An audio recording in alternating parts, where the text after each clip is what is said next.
Hotels in the area are completely sold out. Parking lots are packed. I mean, why do you think that there's so much excitement surrounding this launch? Because this is not a typical day at the Space Coast. It's the biggest rocket in the world by far. It's like the first time something exciting has happened in rocket launch in a very long time, apart from, our boosters landing. Whether the rocket succeeds or fails, it's going to be exciting. People are coming from all around the world to see what will either be a great rocket launch or the best fireworks display they've ever seen.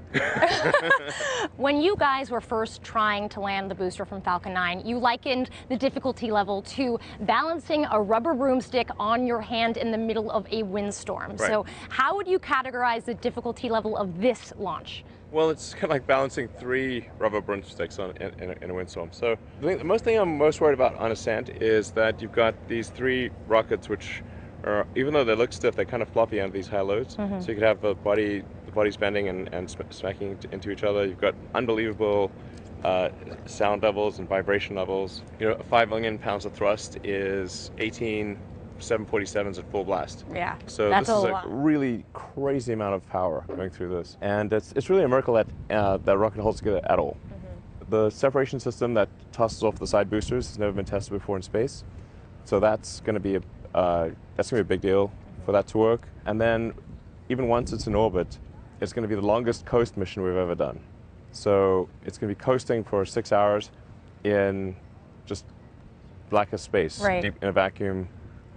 At 3 degrees above absolute zero on one side, searing heat on the other. So you could have vaporization of oxygen, you could have the fuel freeze, and that's all before. Yeah, a lot could go wrong. A lot of firsts happening tomorrow. Yeah, exactly. There's a lot of firsts. So what would a success or possible failure of this launch mean for SpaceX? Well, I think let's focus on the success. Right, think positive. The success part is it means that we'll have a rocket that can carry the biggest satellites in the world. In fact, people can actually make even bigger satellites than before. We could, if we wanted, take Crew Dragon that's under development and send people on a loop around the moon and actually go further than they went in Apollo. These are all possible with Falcon Heavy. Washington is paying very close attention to this launch. Even Mike Pence's chief of staff tweeted that a successful launch could have, quote, major positive ramifications for the U.S. space industry. Right. So what do you think those ramifications could look like? Apart from the obvious stuff like providing competition for national security space launches, it will mean that there's a U.S. heavy lift rocket that's the most competitive in the world. Our rocket will cost about half as much as other heavy lift rockets from Russia, Europe, and China, and be able to do twice as much payload. What will this mean, though, for the government's own heavy lift rocket program, SLS? Well, I think it's going to give the government options. So it's good to have options for advancement of human spaceflight, and yeah, the competition's a good thing.